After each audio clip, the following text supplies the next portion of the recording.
Hello families, இன்றைக்கி பார்த்திங்கன்னா நம்ம வெண்டைக்காய் குழம்பு வைக்க போகிறோம். வாங்க ரெசிபி பார்க்கலாம். பார்த்திங்கன்னா இன்றைக்கி வந்து நான் வெண்டைக்காய் குழம்பு பண்ணலான் இருக்கேன். ஸோ அந்த வெண்டைக்காயோட பிசு தன்மை போகிறதுக்காக வெண்டைக்காவை கட் பண்ணி ஒரு பிளேட்டில் ஆற வச்சுருக்கேன். ஸோ கொஞ்ச நேரம் இது ஆறட்டும். ஸோ நான் பார்த்திங்கன்னா ஒரு மீடியம் சைஸ் வெங்காயம் எடுத்திருக்கேன் பாருங்கள்.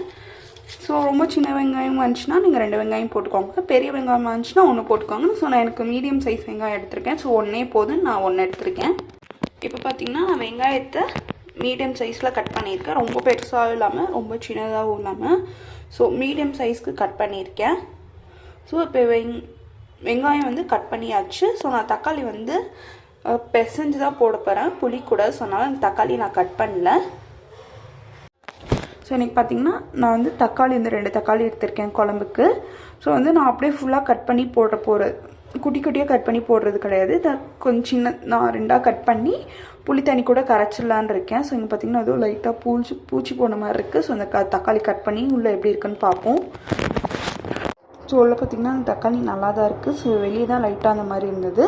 இப்போ நம்ம கட் பண்ணி நம்ம யூஸ் பண்ண வச்சுக்கலாம். ஸோ இந்த மாதிரி நான் 2 தக்காளி வந்து கரைச்சி வச்சுக்கிறேன்.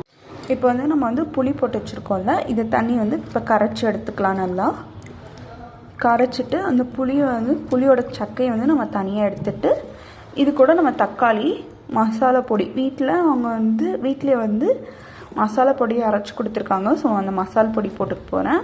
ஸோ உங்கள் எத்தனை பேருக்கு வேணுமோ அந்த அளவுக்கு நீங்கள் போட்டுக்கோங்க. ஸோ நான் 2 பேர் அளவுனால நான் வந்து நைட்டுக்கும் சேர்த்து வைக்கிறனால ஒரு 3-4 ஸ்பூன் மசாலா பொடி போட்டுக்கலான் இருக்கேன். ஸோ இப்போ வந்து நம்ம வந்து புளியை கரைச்சி வச்சுக்கலாம். ஸோ பார்த்திங்கன்னா புளியை நம்ம நல்லா கரைச்சாச்சு.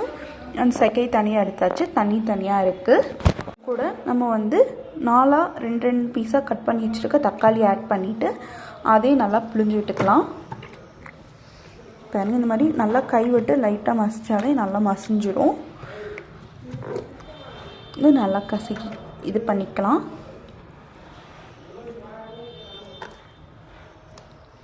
வந்து கொஞ்சம் கல்லாக இருக்கிற மாதிரி இருக்குது, காயாக இருக்கிற மாதிரி இருக்குது. முதல்ல கொஞ்சம் கஷ்டமாக இருக்குது எனக்கு இது பண்ண புளியறதுக்கு. பார்த்திங்கன்னா தக்காளியும் புளியும் நல்லா நம்ம கரைச்சி வச்சாச்சு. ஸோ இது கூட பார்த்திங்கன்னா மிளகாத்தூள் சேர்த்துக்கலாம். வீட்டில் வரைச்ச மிளகாத்தூள் இருக்குது என்கிட்ட. ஸோ அந்த மிளகாத்தூள் நான் வந்து 3-4 ஸ்பூன் வந்து சேர்த்துக்க போகிறேன். ஸோ பார்த்திங்கன்னா நான் இந்த அளவுக்கு வந்து 4 டேபிள் ஸ்பூன் மிளகாத்தூள் சேர்த்துக்கிறேன்.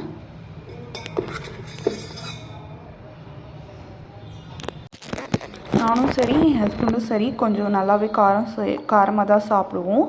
ஸோ அதனால வந்து நான் கொஞ்சம் காரமாகவே நான் குழம்புக்கு சேர்த்துக்கிறேன் மிளகா. ஸோ உங்களுக்கு தேவையான அளவு நீங்கள் காரம் சேர்த்துக்கோங்க.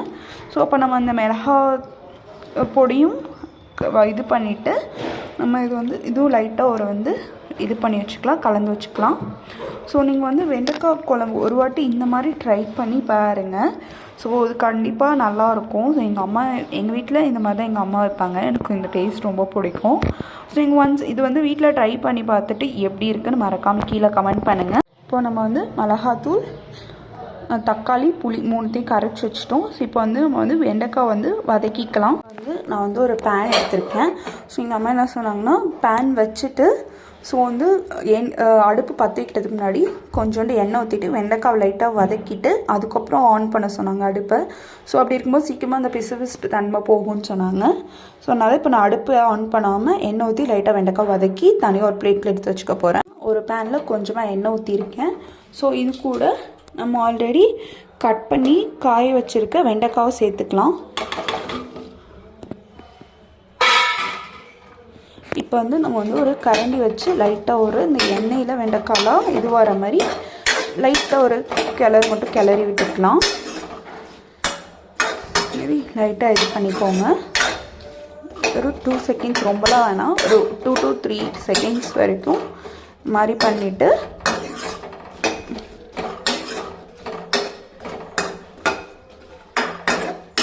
இந்த ஸ்டேஜில் நம்ம வந்து அடுப்பு பற்ற வச்சுக்கலாம். ஸோ நான் ஆல்ரெடி ஃபஸ்ட்டே சொன்ன மாதிரி கேமராவும் நானே ஹேண்டில் பண்ணிட்டு நானே குக்கிங் நானே வீடியோ எடுக்கிறனால எனக்கு வந்து கொஞ்சம் கேமரா அப்படி இருக்குது.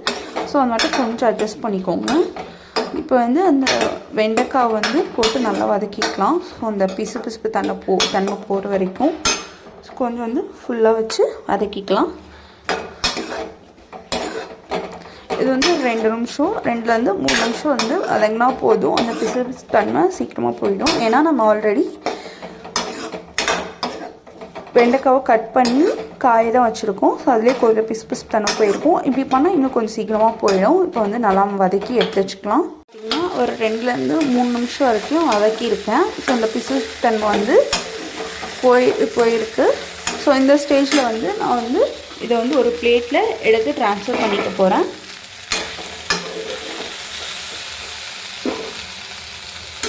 இதில் வந்து நான் 2 டேபிள் ஸ்பூன் எண்ணெய் ஊற்றிருக்கேன். ஸோ எண்ணெய் வந்து லைட்டாக கொதிக்கட்டும். கொதிச்சப்புறம் நம்ம வந்து 1 டேபிள் ஸ்பூன் அளவு கடுகு போட்டுக்கலாம். எண்ணெய் வந்து காஞ்சப்புறம் கடுகு சேர்த்துக்கலாம். 1 டேபிள் ஸ்பூன் கடுகு. இது பார்த்திங்கன்னா நான் 2 டேபிள் ஸ்பூன் எண்ணெய் ஊற்றிருக்கேன். 2 டேபிள் ஸ்பூன் எண்ணெய். இப்போ எண்ணெய் வந்து காஞ்சிருச்சு ஆல்ரெடி. பேன் வந்து கொஞ்சம் சூடாக இருக்கனால எண்ணெயும் சீக்கிரமாக காஞ்சிருச்சு. ஸோ இது கூட நான் வந்து 1 டேபிள் ஸ்பூன் எண்ணெய் போட்டுக்கிறேன். ஸோ எண்ணெய் வந்து பொரியட்டும். இந்த கடுகு வந்து பொரியட்டும்.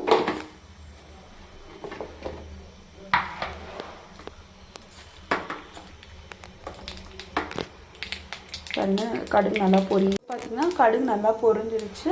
ஸோ இது கூட நம்ம வந்து ஆல்ரெடி கட் பண்ணி வச்சுருக்க வெங்காயம் சேர்த்துக்கலாம்.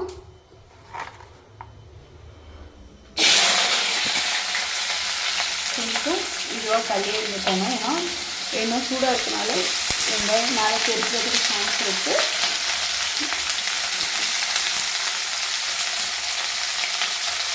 வந்து வெங்காயம் சேர்த்துட்டேன். ஸோ இது கூட வந்து பார்த்திங்கன்னா லைட்டாக நான் வந்து உப்பு சேர்க்க போகிறேன். ஏன்னா உப்பு சேர்த்தா கொஞ்சம் வெங்காயம் சீக்கிரமாக வதங்கிடும். ஸோ அதனால் உப்பு சேர்க்க போகிறேன். உப்பு சேர்த்துட்டு ஃப்ளேம் வந்து லோ ஃப்ளேம் வச்சுட்டு நல்லா வெங்காயத்தை வதக்கிக்கலாம். வெங்காயம் நல்லா கலர் சேஞ்ச் ஆகிற அளவு வதக்கிக்கலாம். ரொம்ப சேஞ்ச் ஆகணும் ஒன்றும் இல்லை. லைட்டாக அந்த கோல்டன் ப்ரௌனிஷ் வர வரைக்கும் நம்ம வந்து இது பண்ணிக்கலாம். ஸோ உங்களுக்கு சின்ன வெங்காயம் வேணாலும் சின்ன வெங்காயம் போட்டுக்கலாம். ஸோ எனக்கு வந்து சின்ன வெங்காயம் இங்கே கிடைக்கல பக்கத்தில். ஸோ அதனால் பெரிய வெங்காயம் தான் இருக்குது. ஸோ அதனால் பெரிய வெங்காயமே போட்டிருக்கேன். உங்களுக்கு சின்ன வெங்காயம் வேணுனாலும் நீங்கள் சின்ன வெங்காயம் ஆட் பண்ணிக்கலாம். அளவுக்கு வெங்காயம் வந்து வதங்கினா போதும். ஸோ இது கூட நம்ம ஆல்ரெடி கட் பண்ணி வதக்கி வச்சுருக்க வெண்டைக்காவையும் சேர்த்துக்கிறேன். சேர்த்துட்டு இது ஒரு 2 நிமிஷம் நல்லா அந்த வெங்காயத்து கூட நல்லா வதக்கி விட்டுருங்க. வெண்டைக்காய் வந்து நல்லா சுருங்கணுன்ற அவசியம் கிடையாது. ஏன்னா நம்ம வந்து தண்ணி ஊற்றி கொதிக்க வைக்க போகிறோம்.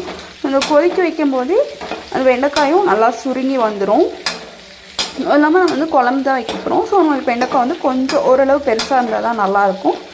சூப்பர். லைட்டாக வெங்காயத்து கூட போட்டு வெங்காயம் வெண்டைக்காயும் லைட்டாக வதக்கி விட்டுருங்க.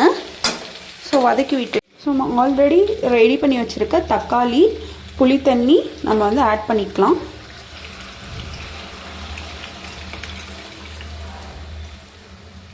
ஸோ நான் இது கூடவே பார்த்திங்கன்னா லைட்டாக தண்ணி சேர்த்துக்கிறேன். அந்த நம்ம ஆல்ரெடி கலந்து வச்சுருக்கோம். அதில் லைட்டாக இன்னும் கொஞ்சம் தண்ணி ஊற்றிட்டு லைட்டாக ஒரு மிக்ஸ் பண்ணி விட்டுருங்க. உங்களுக்கு தண்ணி வேண்ட அளவு தண்ணி ஊற்றிக்கோங்க. ஸோ எனக்கு வந்து தண்ணி இதுவே போதுன்ற மாதிரி இருக்குது. ஏன்னா நம்மளுக்கு வற்றி வரும்போது வெண்டைக்காயும் கொஞ்சம் இதுவாகிடும். ஸோ இதுவும் இதுவாகும் வற்றிடும். இப்போ வந்து கரெக்டாக இருக்கும். இல்லை உங்களுக்கு இன்னும் கொஞ்சம் தண்ணி வேணும்னா இங்கே தண்ணி ஆட் பண்ணிக்கோங்க. ஸோ நம்ம இந்த ஸ்டேஜில் பார்த்திங்கன்னா நம்ம வந்து உப்பு ஆட் பண்ண போகிறோம். தேவையான அளவு உப்பு ஆட் பண்ணிக்கோங்க.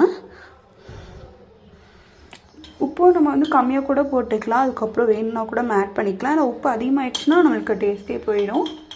நான் இப்போ வந்து நான் வேணுன்ற அளவு உப்பு போட்டுக்கிறேன். உப்பு போட்டு நல்லா அது ஒரு கிளறி விட்டுட்டு இப்போ நம்ம வந்து வெண்டைக்காய் குழம்பு நல்லா கொதிச்சு வரட்டும். ஸோ அவ்வளோதான். பார்த்தீங்கன்னா ஃப்ரெண்ட்ஸ் ஃபேமிலிஸ் ரொம்ப சிம்பிள் அண்ட் டேஸ்டியான வெண்டைக்காய் குழம்பு ரெடி ஆகிடுச்சு. இது பார்த்திங்கன்னா நம்மளுக்கு வந்து மிஞ்சி போனால் ஒரு 10-20 நிமிஷம் கூட ஆகாது இந்த வெண்டைக்காய் குழம்பு வைக்கிறதுக்கு. ஸோ இது நீங்கள் வீட்டில் ட்ரை பண்ணி பார்த்துட்டு எப்படி இருக்குது மறக்காமல் கீழே கமெண்ட் பண்ணுங்கள். அப்படியே மறக்காமல் நம்ம சேனலை சப்ஸ்கிரைப் பண்ணிடுங்க. டைம் இஸ் கோல்டு அப்படின்வாங்க. இந்த கோல்டான டைமை வேஸ்ட் பண்ணாமல் நம்ம ஃபேமிலிஸ்க்காக ஒரு 2 செகண்ட்ஸ் ஒதுக்கி இந்த கீழே சப்ஸ்கிரைப்ன்ற பட்டன் இருக்கும். அந்த சப்ஸ்கிரைப் பட்டனை கிளிக் பண்ணிக்கோங்க. பக்கத்தில் ஒரு பெல் ஐக்கான் இருக்கும். அந்த பெல் ஐக்கானையும் கிளிக் பண்ணிக்கோங்க. அப்போ தான் நம்ம ரெகுலராக போகிற அப்டேட்ஸ் உங்களுக்கு வந்துட்டுருக்கும். தேங்க்யூ ஃபார் வாட்சிங் day with my family. Have a great day families.